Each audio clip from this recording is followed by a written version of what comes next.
Master Skywalker. There are too many. Swear words. What are we going to do?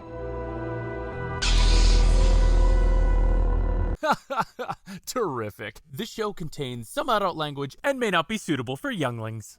Hello there. He's no good to me dead. We're fine. We're all fine here now. How are you? I think you'll fill in nicely. This is where the fun begins. Hello, and thank you for joining us for news, reviews, and interviews from your favorite galaxy far, far away. My name is Pat, but don't call me Padawan Collins. And I am the mayor of Alderaan, Andy Hanlon. And I'm Ryan, Sith on my Insert non-offensive Star Wars comment here. Sherman Hess. And thank you to our new cast edition, Mr. Black, for the censorship that has been now placed on the episode, thanks to the HR stint from last week. Thank you, Ryan. We are now under Disney's microscope, but we're going to get through this, guys. We're going to get through this. I have faith. Very little, but it's there. And today is actually good morning, Alderaan. Yeah, we're recording live. Yeah, in the morning.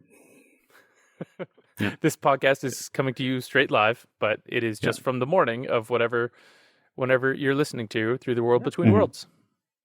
Mm-hmm. It's beautiful. It's beautiful. And a very, very happy birthday to you, Ryan. Was that last week or the week before? We didn't really say it.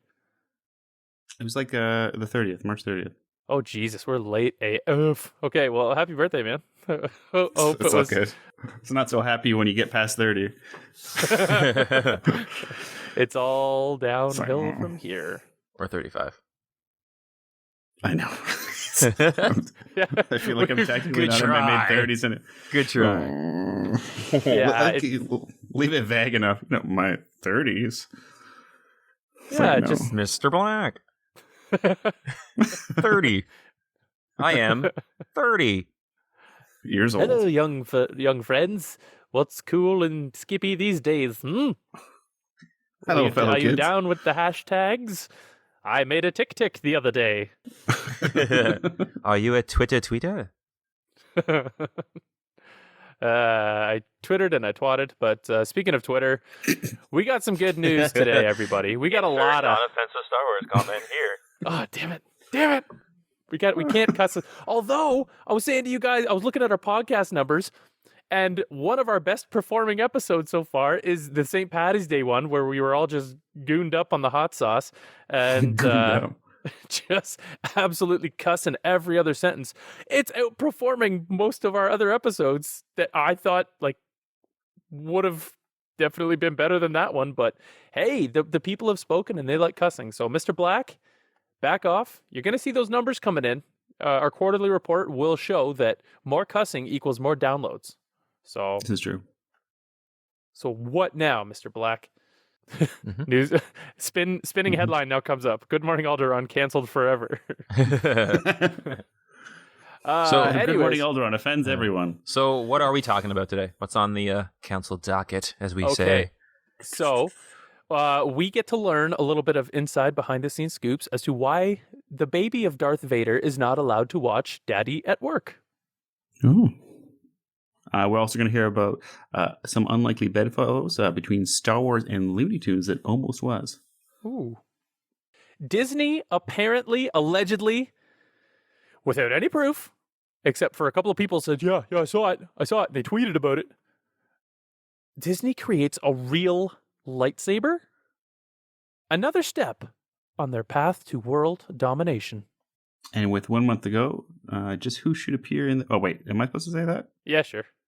Yeah. No, you say it. I don't want to say it. I don't want to say it. And with 1 month to go, just who should appear in Disney's The Bad Batch? And we have a very, very special Obi-Watch update. I'm very excited. It's big news. Big news. Huge everywhere. So first things first. It's huge. There was an article. It's gonna be mental. There was an article in Us Magazine where Rachel Bilson, former fiance of one Hayden Christensen, a.k.a. Anakin Skywalker, a.k.a. Darth Vader, Now, Rachel parted the kimono a little bit, not literally, but she kind of showed a little bit, talked about their child, theirs being Rachel Bilson's and Hayden Christensen's daughter. And she opened up and on the Betch's Mom podcast about why she isn't rushing her 6-year-old daughter to watch the Star Wars franchise, even though Daddy is the star of the prequel trilogy. Well, appearing in 2 of the 3 movies, but like she, I guess she hasn't really had any exposure to Star Wars whatsoever, purposefully so. Now, she also goes on to say, I like to keep that away. Thank God, because he kills children. So let's keep that far from her until she's like 80. So, Daddy. Well, that'd be terrifying. Yeah, well, at a sensitive Daddy, young age, what are we going to do? That kid is gonna think twice once she sees that scene about asking Daddy for, the car keys in the future, or like an extra scoop of ice cream for dessert. All he needs to do then. You think it's all guys? You think the real reason she doesn't want her daughter watching them is because she played an idiot on the OC, and let's be honest, Hayden can't necessarily act that well. Yeah, we don't want to take. Your dad's a great actor. Can I watch his stuff? No, not one. None of it. Well, Hayden's probably saying the same thing, like at his house, saying, "Yeah, we're not watching the OC. Hey, I don't want you to have your vision of mommy being like that." Seth Cohen. Fuck Seth Cohen. He didn't know what he had. Say. I think that TV show is older than some people that might be listening right now, and I know. Like, it was such a cultural phenomenon for a few years there. I don't watch the series all the way through, I don't think, but I don't know if I ever watched a full episode, to be I honest watched with you. some of it. Yeah. I watched that Rachel sketch. Bilson was attractive in it. I'll give her that. Oh, she's a very attractive person. She's very. Absolutely. That Andy Samberg, there was that SNL sketch where they kept looping that people were getting shot and playing that one song. Like, what you say? I remember that. And someone else would walk in, and it would just keep restarting. That's about as far as my OC watching goes. The cultural pull is just that song. That's just that. And add that, the actor, and then you know what they're talking about. The actor Jason Schwartzman played the drums in the theme song. That band was a band that he was in, and he played the drums on that song. No way. Yeah. Also, his mom is Talia Shire. Did you know that? Who? No, not that song. The theme song from the OC. Was it California or something stupid? I don't know. Whatever the theme song is to the OC. Oh, okay. Neat. Yeah. Sweet. Mm-hmm. It's a good fact. Yeah, it's good. Mm. His mom's also Talia Shire. I had no idea. Oh. Talia Shire? Who's that? Adrian from Rocky. Mm-hmm. Oh, really? So, yeah, and the sister in The Godfather. Oh. And his dad is some famous producer, Schwartzman or something. I forget what he's done, but he's done a bunch of stuff. Wow. Interesting. But yeah, Bilson just goes on to say, I'm like, how do we handle this? But she doesn't really know. And obviously, if it's something she chooses in her adult life, then that will be that. But I think to keep that away from her as long as possible is our top choice. Ooh, our. So maybe Christensen is okay with that, being like, you know what? I kind of do murder kids in a passionate rage. Maybe I don't want her seeing that. Yeah, I don't know. Probably for the best. I mean, you can always just skip that scene and just go right to the sword fighting at the end and be like, see, look what Daddy did. That's it's like me when I force my kids to watch my high school hockey footage. It's like, see, I could move. I could do the plays. See? Yeah. Could have gone pro if it weren't for my bum knee. And then back to my mustard and hot dogs. Hot dogs. Enjoy a good hot dog. Sausage. I'm a sausage man. I like the sausage. Yeah, good sausages are good. A little sauerkraut and mustard. Ooh. Yeah, no sauerkraut. All right. Well, that's enough from Ms. Bilson. She's to sum up that article. She's not letting her dad You're sure you're not kids. over 40? Who? Me? Me? Yeah, sauerkraut. Jesus Christ. What's wrong with sauerkraut? Oh, I shouldn't say Amazing. It's a staple. You get the buy some street meat. You get sauerkraut and mustard. No, Yeah. you get the street meat and you put a little hot peppers, some onions, some relish, mustard, and ketchup. You're good to go. Sauerkraut too. It adds that zesty, wet tang. Yeah. A little crunch It's crunchy and wet at the same time. on your bratwurst. Ugh. Anyways, enough about hot dogs. I'm getting You know what would be hungry. awesome It's if almost they did in lunchtime. Star Wars? Speaking this is a Star Wars podcast. If they had Gungan street meat. Oh, so it's made out of Gungans? Yeah, it's Gungan street meat. Would it be think kind of like would it be seafood? Would it be like a seafood sausage? Well, that was my question. What do you think it would taste like? Do you think it would taste like fish or like duck or pig? Good Or, He question. basically lives in a giant pond. It's true. I feel like it'd be like scummy, like I don't know, Probably like pretty gamey. lake fish. yeah, probably not as It much would be meat like on lake there as fish. you'd like. Yeah, I hate like, very that's super fishy. Like, like Lake Huron fish. Ugh. gross. Oh yeah, I've had it. that's It's gross. that's a big existential question that we'll leave with the listeners. We won't really debate it. But what do you think? What do you think? in Kenobi? What does Gungan What does taste Gungan like? taste like? Tastes like a Lake Ontario fish. Well, I wonder if that's what. Huh. Tastes like chicken. Do you think it was like a baby Gungan? Where remember when Jar? No, that would have been cannibalism. I don't think he would have been doing that. I was just thinking that one scene where he blasts his tongue out and then wraps it and tries to eat up that one thing, in Phantom Menace, and then he goes, "That'll be 7 whoopee whoopee." He goes whoopee whoopee, and then he gets in a fight with Sebulba. Classic, Oh, right. Classic Jar Jar. classic Jar Jar, always getting into something. Speaking of wild and wacky, this Looney Tunes bedfellowship. Did you guys hear about this Yes. at all? Yeah, I was kind of reading about it. Apparently, Mark Hamill was saying that George Lucas originally wanted a classic Daffy Duck cartoon to appear before the movie to kind of set the stage that this is kind of like a lighthearted, not serious thing, which is kind of weird. But I'm like, I guess it makes sense. But I don't know how like some hardcore fans that have their own podcasts to discuss Star Wars would feel that you want us to not take Star Wars seriously. And that's like that feels to me like such like a cool It's like- kid cop out kind of thing. Like George, Yeah. I think, was pretty hip within his directing guild friends. Yeah. You know, he then had to rescind his membership within the Directors Guild because he didn't want to have the credits at the beginning. And I think this would have been like a cop out for him to be like, yeah, you know, I made this like sci-fi fantasy space project, but like it's for kids. It's for kids, man. It's not. I'm not taking it seriously. Like Daffy Duck's in the beginning. Like you don't take it seriously though, man. Come on. Like, Yeah. like he's just trying Well, to it's- save face a little bit by over In this- doing yeah. the kids side of it. Well, it's interesting. In the 70s was like really when like the directors really started to take hold in terms of Hollywood. And it was also when they first introduced the rating system. So people could like make a rated R movie if they wanted to. It didn't have to appeal to everyone. And actually like Coppola, Scorsese, Spielberg, and Lucas were all friends at that time and hanging out and partying together. So I imagine, you know, Scorsese's talking about doing Mean Streets. Spielberg's talking about doing Jaws. Coppola's got Godfather's like, hey, Star Wars, right? And it's like, but don't worry, I know it's not serious. Like, Yeah. Daffy Duck's in it. Like, I'm just gonna do this so I can fund my Indiana Jones dream and yeah, become a serious action director with that. But yeah, they could not get the rights though, could they? I think I remember seeing that in there. yeah. So Warner Brothers, right? Warner Brothers. I wonder what that would have turned out like. Like what could have been? It could have been a, you know, like a.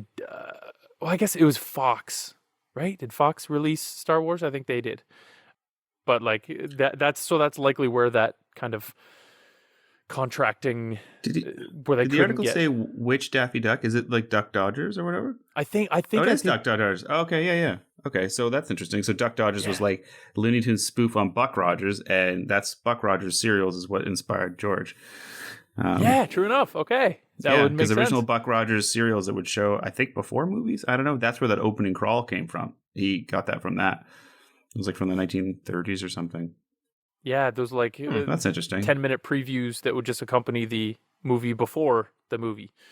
And another interesting thing, I think Duck Rogers is where Marvin the Martian was first introduced. Was it really? Oh, think that's so. cool. I believe it. So the nice little connection to your pal, your voiceover pal from Scarborough. You mean I could have been in Star Wars? I am Murphy the Martian. Damn you, Lucas. You're infernal bamboozling. That kind of turned into Kermit the Frog there a That's little Kermit bit. the Frog. I'm like, what just happened? I'm here too. I want to be in Star Wars.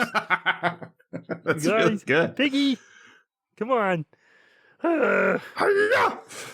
That's all I can do. That's pretty good too. Peter, do not stop turning that spit. It's the secret to a properly roasted goose. It smells so good, Bird- Mother. It does. And this is related to Star Wars because Frank Oz was Yoda. He Frank also Oz did was Miss Yoda. Piggy. Absolutely. And once you hear Absolutely. that, it's like you realize it's very close. Oh, It's yeah. just the grammar that's different. It's just, yeah. It's just that's probably why he stilted the dialogue like that, so that people wouldn't say, Yeah. like, oh, that's Miss Piggy on that guy's back. It's Yeah. a green Miss Piggy. So Maybe that would it's have been. Kermit, Miss Piggy's kid. Oh. It's Yoda. Secret canon. That's why he's living alone on a That's why planet. he's so deformed and mutilated with giant ears. Kill me, you must. Why did you make me? Allow this. What type of god? No, That's why George never wanted to reveal his species. It's a secret that will die with me. Would he be called a pog? Big frog. Pig frog. Yeah, maybe. Ugh. Wonder what Yoda would taste like. some Yoda street meat. Actually, this reminds me of a really great joke. What's green and slimy and smells like bacon? Go. You can bleep this all. Miss Piggy, Kermit's finger. Insert non-offensive Star Wars comment here.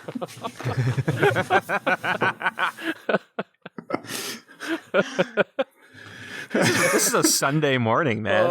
This is a Sunday morning. More we're just waking up. We're just folks. having my coffee. This is the Lord's Day. I think HR is going to be back as soon as I say, "Hey, I got a great joke, guys." I'm sorry.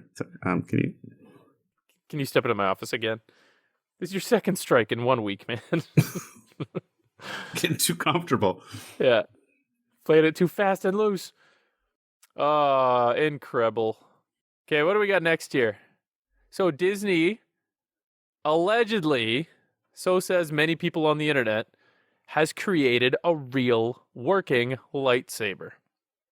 Now, I guess the real stickler, the real thumb in the pudding would be, how do you define a working lightsaber? Because I would define working lightsaber as a hilt, an extended beam of light, and the ability to cauterize a body in half. And it like clashes with another saber. Yeah, It it's got pass some through it. like force to it. It's not just light. There's got to be some kind of matter involved with it. Whether that, but I don't know. I don't know science, but I know that Some substance. I don't think they're going to be selling a weapon as such in Galaxy's Edge as they've been promoting this. It's basically like a soldering gun. It's just, here, kids.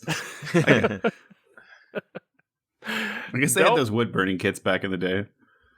Yeah, that's true, but we've come so far since then. They're not going to. I know. Not going to go back on hundreds of years of safety protocols and insurance liabilities just to sell well, maybe, I don't know. But I'm guessing it's going to be involved in some sort of ride, some sort of like experience where you buy a lightsaber and then you can walk through and then fake light beams will fire at you and then you can block them and go swing, swing. Swing, swing. See, man, I'm not wasting my time. Pat, this is your 40th birthday present. Oh my god. I'm so cute. Now they'll all be my friends. But yeah, they went so far as It's to like the even... Water Boy meets Star Wars. I feel like it would go so bad though if people like were walking around the park with what they thought were real lightsabers. Like I'm sure there's people that are going to show up there that's going to take it way too seriously, and it's not going to be the kids. It's going to be like the 45-year-old dad that just like just like snaps and just suddenly is in Star Wars mode and attacking like just poor stormtrooper workers that are just supposed to be like trying to give out like soda or something. Yeah, the employees are going to go to HR. We sold too many of them. What are we going to do? just massacre and mayhem. But what they've done is they've given the blueprints that don't really mean too much to me. It just has a bunch of numbers and it says like it's got like a little arrow that says blade form and it means nothing to me. LED spool, motor, tensioner, blade spools. So I don't know. It's a little. I wonder if it's like a. Maybe it's like basically like a really fancy measuring tape that glows. I wouldn't be like surprised. Some out. kind of like, or maybe like a mini. You know those wacky waving inflatable arm flailing tube, man. Yes.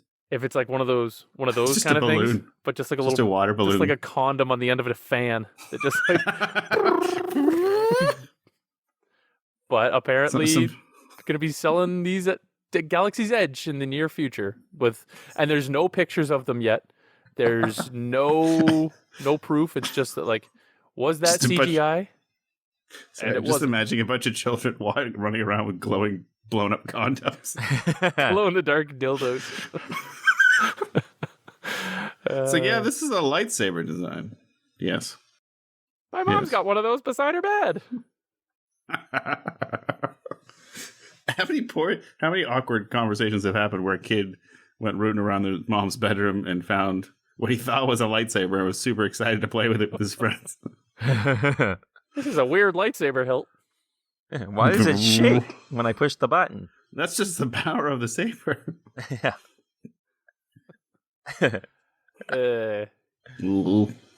Cool. And okay, so we are officially within 1 month of Disney Plus's The Bad Batch. May the 4th is just around the corner. And so, yeah, Clone Wars Season 8, The Bad Batch, as it's commercially known. Who are we kidding? It's Season 8 of the Clone Wars. Mm-hmm. But, yeah, so it's going to star a whole bunch of new and familiar characters. Familiar ones, of course, being... I'm guessing that we've seen Grand Moff Tarkin is going to be in it. And anyways, this article on Cinema Blend walks us through a few characters that they feel should be in the show, and I want to know your guys' thoughts. You at home, play along too, and let us know what you think. But this is their take on 7 characters that they feel need to appear in Star Wars The Bad Batch. Number 1, here we go. Well, no particular numerical order, but anyways. Ahsoka Tano. This is what they say. Fans didn't know what to make of young Ahsoka Tano when she first debuted in 2008's Star Wars The Clone Wars film. But in the years since, she's found a place in not only their hearts, but in several TV shows as well. Ahsoka's adventures have mostly taken place during the Clone Wars, but she was also instrumental during the reign of the Galactic Empire, as seen in Star Wars Rebels, and on The Mandalorian, set after the fall of the Empire. She set off on a journey to find missing Jedi Ezra Bridger. Was that actually confirmed in The Mandalorian? No. No, I don't think so. I think that's just like a fan theory as to what... I think at the end of Rebels, it was implied that that's where they were going to go. But I don't think they ever said, like, hey, we're going to go find Ezra. Yeah. Unless they did. I don't know. I don't think I've watched it. But yeah, Rebels took place before The Mandalorian, I guess. But who knows? Maybe that's just part of her journey, that she stopped off on that planet there and then helped the family. But sorry, not help the family, help the village get their groove back. Anyway, she's one of the got her groove back. She's one of the lone survivors of the Great Jedi Purge, and as such, she was forced to go into hiding immediately after the rise of the Empire. This period of her life has been relatively unexplored up until this point. Star Wars The Bad Batch could shed some light on it. Clone Force 99 will likely cover a lot of ground in their travels throughout the galaxy, but there's definitely a possibility they could run into the Wayward Jedi. Plus, her appearance would be a great way to tide fans over ahead of her own show's debut. I'm hoping they kind of explore, because we were talking a little bit before we hit record here about the the timeline of this show. And I'm guessing it's pre-Rebels, mainly because they're still clones, they're still alive, they're still active, they're still not quite as old as what Rex was shown to be in Rebels. And I think Rex is in the show too. There was him there was a shot of him in the show. In the trailer for it. But like how Ahsoka kind of assumes that fulcrum role, alias. I think that's name. how I'd like to see it, is as more her as fulcrum. Maybe even like you don't actually see her, but she's working in the background, and then leave some of the more other stuff for like the actual series, her series. Yeah. But yeah, and maybe have some like flashback in that live action series this time perhaps. But yeah, so I agree with that. I think it'd be neat to see, and just even if it's just like a one-off episode like she had in The Mandalorian, just like a little cameo splash to be like, hey, cool, I know her, she's familiar. And it'll just give just that little nibble before we get any more information on her own live action series that is hopefully coming in the not too distant future. Yeah, I think that would definitely be cool. I wonder too, it would be nice too, like if it was like that little cameo, like you said, and explained how she got to that weird planet in Mandalorian. Like maybe the Bad Batch gives her a tip that this place or something. You know what I mean? Yeah. Just some kind of just like maybe one small scene or maybe an episode. Yeah, I agree with that. I think it'll happen. I'd love to see that happen, but that kind of goes away from the theory that she's on a hunt for Ezra Bridger, wouldn't it? Because like if she's rooted in one place, would that really assume that she's searching actively in all of these different systems and stuff? Unless he's there. She's looking through Thrawn, and Thrawn is with Ezra, right? So at the end of Mando, right? So she's trying to find Thrawn to find Ezra, right? And then Filoni said that last scene in Rebels may not have taken place in that timeline. It may have taken place after where she is in Mandalorian. Oh, cool. Interesting. Yeah. Ooh, yes, that could add a whole other set of layers. Okay. Moving right along, Darth Vader. Given that the Bad Batch will be part of the Empire's forces, at least initially, it wouldn't be surprising at all if Darth Vader were to creep into the picture at some point. The Dark Lord of the Sith was, of course, the primary antagonist of the original trilogy, while the prequels showed off his early years as Anakin Skywalker. And in the realm of animation, Vader has appeared as a supporting character in Rebels and even made a cameo in the Clone Wars series finale. So yeah, I think that makes sense. I think it does, especially with him being like the lapdog of Grand Moff Tarkin, who we see in the Clone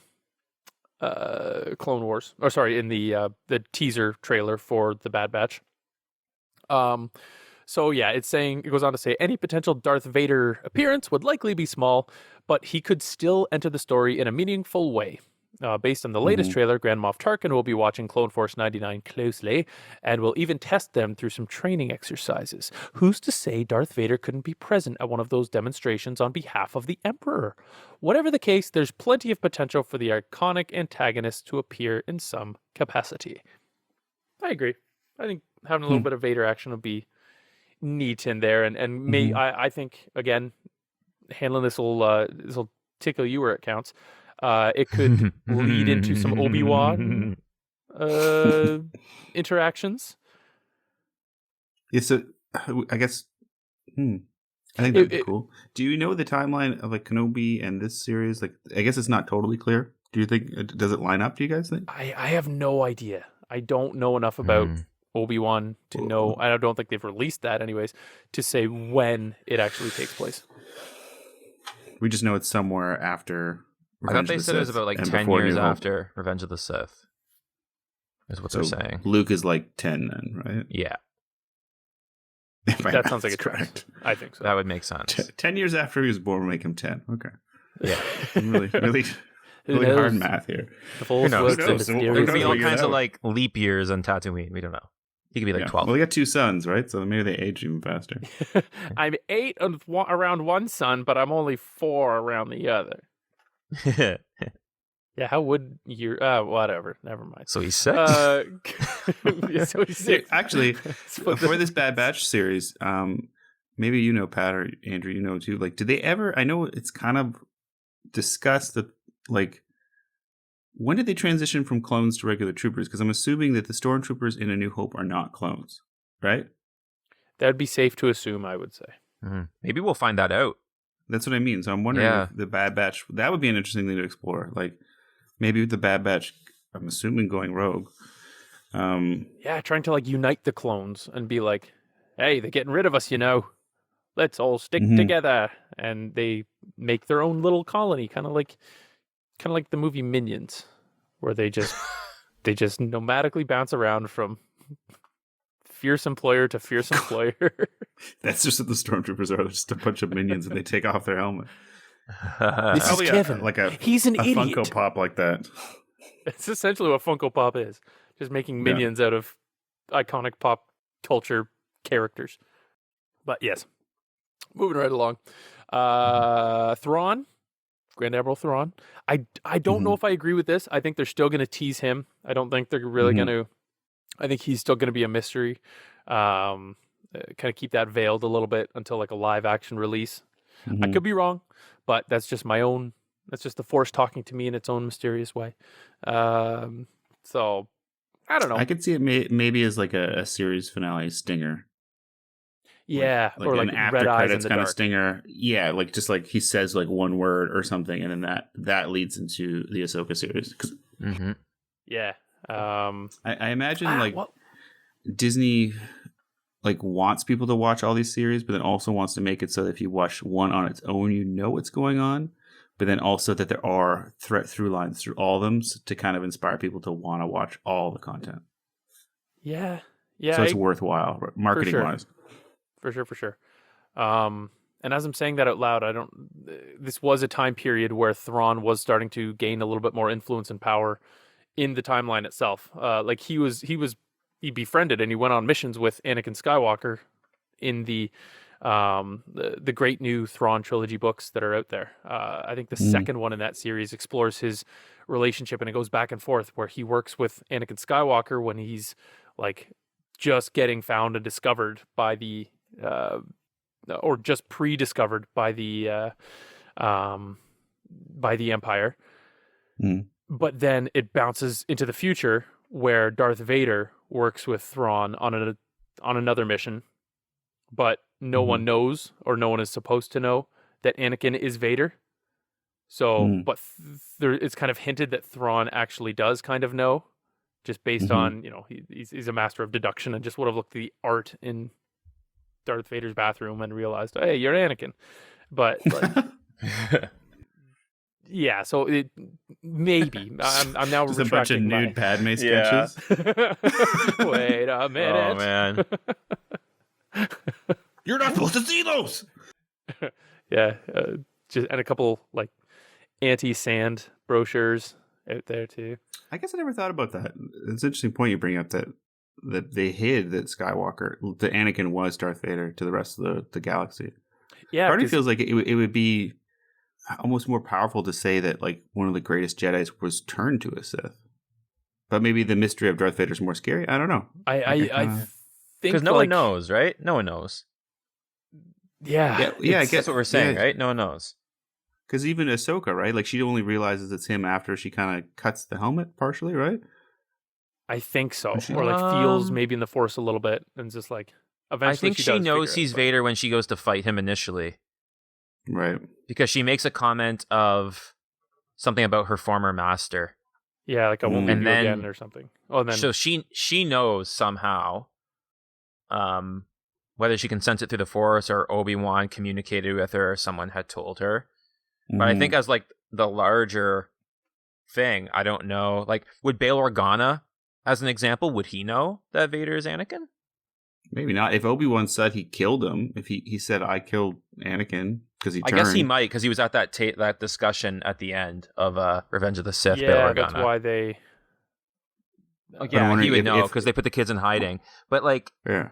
Oh I'm yeah, I guess so. So yeah, he would know. But I'm trying to think of other characters that, like, does Jar Jar know that Anakin turned? I don't think so. he was at Padme's funeral, but I don't know if that was announced there.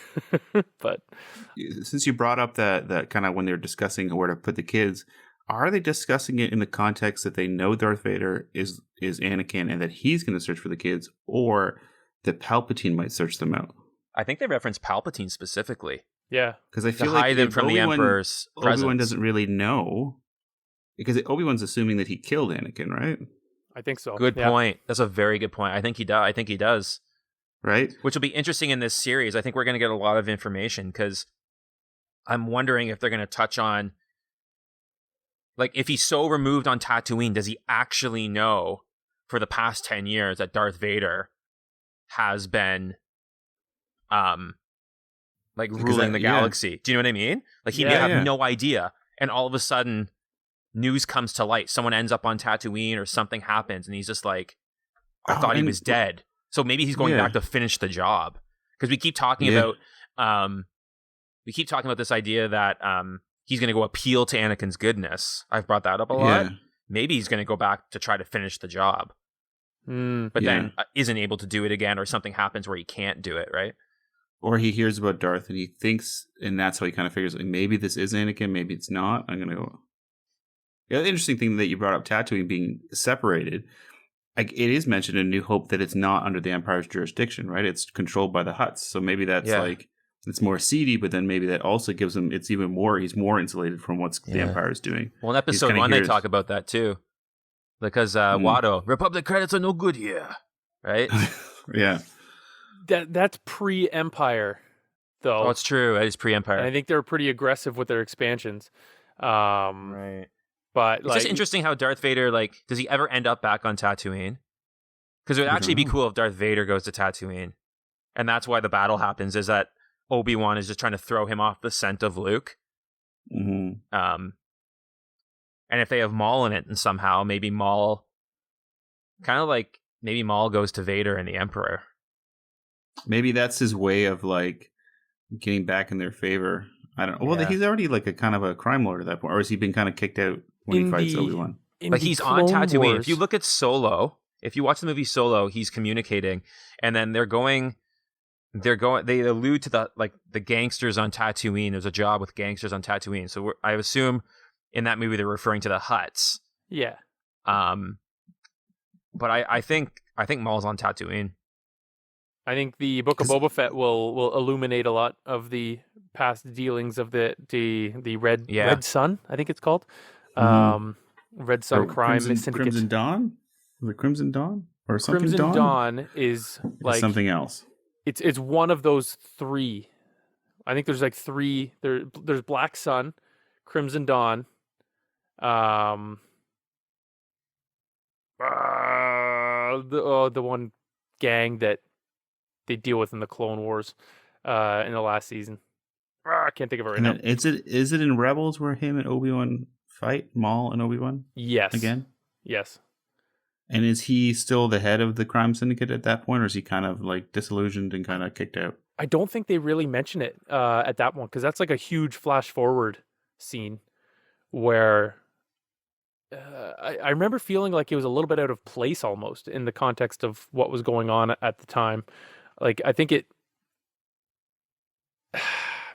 How does that fight end? I haven't actually seen it. Ooh, it doesn't... It's Obi-Wan pretty wins, cool. right? Actually, you know what? I did see a video on that this week. I think I shared it to our Instagram as well. So there was it was a very, very short fight, and on first watch, I was like, really? That's it for Darth Maul? He's just like a one and done. So spoiler alert. This is a big spoiler. If you don't want to know the fate of Darth Maul, click mute. Go watch Rebels, and then come and then immediately pick up right here. You have been warned. So Obi-Wan wins the fight. Now, where and this was Sam Witwer. It is Witwer. He did a breakdown of the scene of that fight. I think he was talking with another podcast or something recently. And Obi-Wan switches it up. So he initially does his. You know how. The Obi-Wan fighting stance in the prequels is the two fingers, and then he's got the lightsaber over his head, kind of pointed menacingly towards it. So he starts with that, and then he's like, "No, that was old me that lost. That was Clone Wars Obi-Wan that is essentially gone. That was Obi-Wan. Not I'm Ben now. He then switches his grip on his lightsaber and is that of Qui-Gon Jinn's. Oh. He like holds it that way, and then it does a little shoot back. Like in this interview, they did a little video montage with it as well. It does a cut That's side by so side of interesting. Obi-Wan's stance, mimicking that of Qui-Gon Jinn's. So what he was doing there was trying to lull Maul into a false sense of, oh, I got this. I'll do the same thing again. Because Maul goes for that exact same move where he does the two-handed block and then tries to, like, in theory, you would block first and then smack him in the face with his hilt and then turn around and poke him in that exact same move. However, that's where Obi-Wan kind of shifts slightly and cuts the hilt of Darth Maul in half and then slices into Darth Maul. Kind of cuts and kills him in just like one stroke. So it's a very quick fight. It is. That's interesting. But I didn't gain that appreciation for that fight until I saw that breakdown. And I was just like, oh, that's so fucking metal. Like, he did that mind game with him. And does that stance that he takes? I guess he's doing that purposely to trick Maul. Okay. Yeah, he's doing that Qui-Gon That's one cool. to lull Maul into being like, oh, I know what style. He's adopting this style. He's adopting the style of his old master. This is how I killed his old master. And it was just a really cool breakdown by Sam Witwer, just like for that scene. It made it a lot more cool for me because initially when I first saw it went by so fast that I was just like, I'm gonna watch it again. It's worth the rewatch. That whole entire scene. I like the little like intimate moment they have though after. Yes, it was very cute. It was very much like.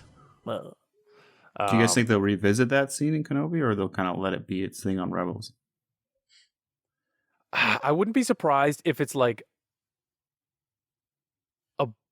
they make it seem in like in Rebels, it's the first time that they've seen each other since Tatooine or Naboo. I wouldn't be surprised. Wars, I'm sure. I wouldn't be surprised if they redo something in live action. Yeah, or at least like the lead up to that fight. Yeah, like Kenobi. I feel like they're going to interact in live action. I'm on my way. I feel like they're going to interact in live action. Because it would be interesting if I guess it's never clearly if Maul kind of loses position in the Syndicate or whatever it's called, and then he tries to appeal to Palpatine and Vader and says, "Hey, I know where Kenobi is. I can kill him, and that'll put me in your favor, and I'll serve you again." I don't know, something like that. And then he goes there and fails.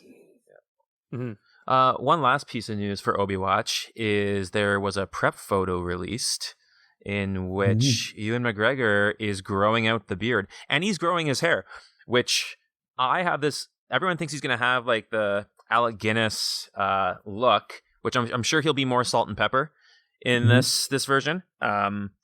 To kind of show his age. However, I would not be surprised if he has a little bit longer hair, being in exile for all those years, that he has longer hair and you see him kind of living like Luke, maybe not crusty like Luke, but living off the land type of thing that we saw in Last Jedi. But then when eventually he is kind of called back into some sense of prominence, like playing a role, you'll kind of see this epic like scene of him trimming his beard and cutting his hair and putting his lightsaber back on his belt. Putting on the old moth-eaten robe. Yeah. I picture like some sort of epic music Jumanji, like when Robin Williams first comes back out of Jumanji. That's what like Obi-Wan's been looking like for the past 10 years. And he's like, oh shit, I gotta clean myself up. Yeah. Hans like when from Christian the Mighty Bale Ducks comes in. It's like when Bruce Wayne in The Dark Knight or Batman Begins comes out of... and Alfred shows up. Yeah. Hello, sir. Just bring the rose back with a vote tank. Yeah. Yeah. So I was thinking about that when you just brought this Obi-Watch to my attention. You've been gone for 7 years. Sorry, go ahead. It's quite all right. Any Michael Caine is welcome in my life. You had me declared dead? You were going 7 years, sir. Anywho, when because in the pictures, the leaked, well, not leaked, he's posing. In the pictures of Ewan McGregor, he's of course got the beard, he's got the longer hair, very brown hair. Now Obi-Wan in the in A New Hope, when we first meet Alec Guinness's character, he's very white. So I'm wondering if there's some sort of huge traumatic event that scares the bejesus out of him and ultimately shocks his hair white. If we get that as an explanation as to why he's got brown hair like now. What happened to Palpatine?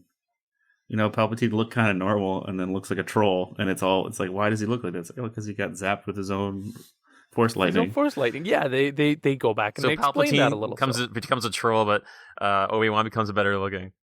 Yeah, just a little salt and pepper. He's just like a fine wine. He just aimed it at the top of his head instead of directly at his face. But yeah, so I'm wondering that if we're going to get some sort of justification for why his hair goes white. Maybe. I imagine as he's trying to leave Coruscant, he's like looking at the things he can take, and he has his hair dye, and he's like, and he leaves it. Then Leaves just for men. Heads a tattoo and just lets it grows out. Just for Ben. Just for Ben. No, I'm still Obi-Wan. This stays here. And then doesn't take it anymore. He embraces the salt and pepper, embraces aging like all people should, and ages gracefully into the night. I'm not done my list here either. I like the Obi-Watch, but Oh, shoot. no, don't. Jumping the gun. It was a good segue, a good justification. I'm looking at the time here, and I'm just like, oh.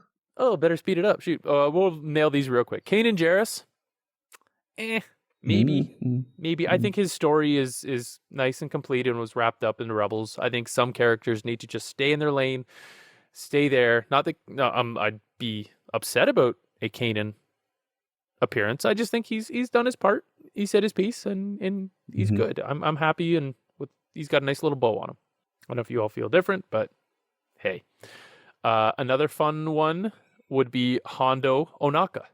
I think this he's like the new what's his name? The guy who plays Ham in Toy Story, and he's Mac in the The Cars. guy from Cheers? The guy from Cheers, Cliff. I only know is Cliff. I don't know. I can't think of his name right now.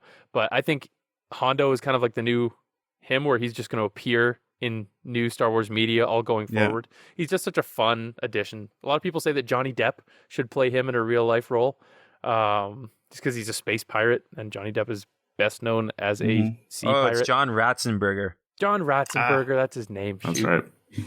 Thank you for that. So Hondo, I wouldn't be surprised if we see him again. I'd welcome it. I'd be okay with that. Another one is Grogu. Too soon. Too soon. They gotta work on that in Mandalorian. They gotta expand that out before you start seeing him in other media. Yeah, I agree. One justification I came up They with, could when I was allude to reaching- his presence. They could allude to this child or this being. I was wondering if that would be like their mission, like getting Grogu away from Well, they already got Coruscant. that other kid, right? They got that other kid who is kind of seems like is going to be their mission, but I don't know. Maybe I don't know. It's reaching certainly, but it could be a mission of theirs to get him. This is all post like child slaying Anakin, right? Correct. Yes. I believe so. Anyways, because Who Tarkin knows is there. what comes up in Obi-Wan? Ooh. Just killing kids on Tatooine. You never know. Where's Obi-Wan? Maybe he runs into his old friends on Tatooine that pissed him off and just kills their children. Ketchup. I wonder, do you think his Darth Vader's suit would even work on Tatooine if a big gust of sand came through? He's like, Yeah, those filters Start malfunctioning. They only got so many it'd be so hot too. Yeah. There's only so much filtration that a system like that could do, you think, before it would get overwhelmed by little chunks of rock and sand. Maybe. And he doesn't like sand. It's notorious, even when he didn't have all that gear on. So I don't know if we're going to see him on Tatooine. It'd be sweet. It'd be awesome. But, he doesn't like sand. Last but not least, character they mention is Boba Fett. Boba Fett? I could maybe see the Bad Batch, depending what they're up to, and coming across bounty hunters. Depending how that kid got taken, maybe Boba Fett's hunting down that kid too. Yeah, it could be like a young. How old would Boba Fett be? Fairly young though, right? He was a teenager in the Clone Wars. Because Clone Wars happens a few. What was just he, like starting out? 10 or 11 or 12 in the Clone Wars when you watched his daddy get his head lopped off. So yeah, he'd probably be like 15 or 16 in and around the time that the Clone Wars ends. So yeah, maybe a teenage Boba Fett could be a nice excuse for that character, or sorry, that actor. Maybe he gets a little voice cameo shot in it. I don't know. Who knows? Who knows? But anyways, that's the 7 that should be on that list. Recapping them: Boba Fett, Grogu, Hondo Ohnaka, Kanan Jarrus, Grand Admiral Thrawn, Darth Vader, and Ahsoka Tano. What are your thoughts? Let us know. Connect with us on social media. Give us a little, send us a message. Just say you guys are out of your mind. You guys are dead on. Any other characters you really think you should see and can be justified in the Bad Batch, or any other media coming up, then throw them our way. I thought you were asking me. I was about to jump. I think. Yeah. No. Well, you can if you want to, but no. I was just going to go to the outro from there for us. But I'm fine. That's fine. So we want to thank you again for hanging out with us today. If you haven't already, please punch that subscribe button and give us a rating. And also be sure to check out our YouTube channel. It's in the show notes. You can also find us on Instagram at Good Morning Alderaan. Thank you again, everybody, for tuning in. Getting a lot of love recently. I've just been sharing a lot of little clips, especially of our one with Mark Thompson ordering a cheeseburger as Grand Admiral Thrawn. Getting a lot of fun reception from that little clip right there. So thank you again for liking and sharing and telling all your friends about us. If you have any other comments, find us, DM us on Twitter, Facebook, Instagram at Good Morning Alderaan, or GM Alderaan, or email us gmalderaan@gmail.com. Once again, I'm Pat, and on behalf of my co-hosts, Andy and Ryan, I just want to say thanks for listening, and hey! Always be a Jedi in the streets. And a Sith in the sheets. Good night, everybody. Bye-bye.